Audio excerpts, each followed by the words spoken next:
Hi friends, welcome back to Hamees kitchen. தக்காளி சட்னி இன்றைக்கி எப்படி அழகாக டேஸ்ட்டாக வைக்கலாம்னு சொல்லிட்டு பார்க்கலாங்க. அதுவும் சிம்பிளாக. அதுக்கு நான் முதல்ல ஒரு வானலில் கொஞ்சம் கடுகு போட்டுக்கிறேன். அதுக்கப்புறம் பெரிய வெங்காயம் ஒரு 2 வெங்காயம் சின்ன சின்னதாக கட் பண்ணது அதையும் சேர்த்துக்கிறேன். அதோட ஒரு 10 பல் பூண்டு சேர்த்துக்கிறேன். சேர்ந்து நல்லா இதை டீப் ஃப்ரை பண்ணிக்கலாம். இது நல்லா ப்ரௌன் கலரில் ஆகிற வரைக்கும் நம்ம ஃப்ரை பண்ணணும் ஃப்ரெண்ட்ஸ்.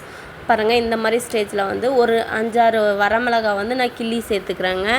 என் வரமிளகா ஆப்ஷனல் தான். உங்களுக்கு வரமிளகா சேர்த்துனா டேஸ்ட் நல்லாயிருக்கும். அதை ஒரு 2 கிளறிட்டு அதுக்கப்புறம் கட் பண்ணி வச்சுருக்கிற தக்காளியை சேர்த்துக்கலாங்க.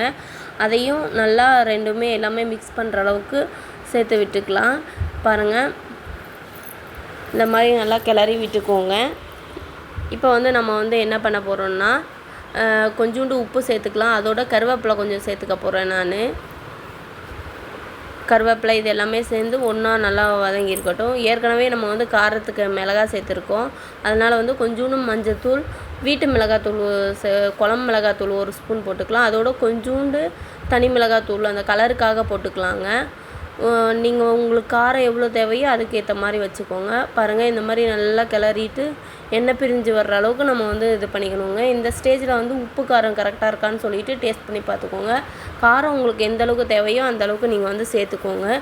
குழம்பு மிளகாத்தூள் சேர்த்தும்போது டேஸ்ட் நல்லாயிருக்கும். வரமிளகாய் சேர்த்துனாலுமே டேஸ்ட் நல்லாயிருக்குங்க. இது இட்லி, பூரி, சப்பாத்தி எல்லாத்துக்குமே செம்ம டேஸ்ட்டாக இருக்கும். சாப்பாட்டுக்கு அல்டிமேட்டாக இருக்கும் ஃப்ரெண்ட்ஸ். இந்த ரெசிபி பிடிச்சிருந்தால் லைக் பண்ணுங்கள், சப்ஸ்கிரைப் பண்ணுங்கள். ப்ளீஸ் நம்ம சேனலை சப்ஸ்கிரைப் பண்ணிக்கோங்க. நோட்டிஃபிகேஷன் பட்டனை ஆனில் வச்சுக்கோங்க.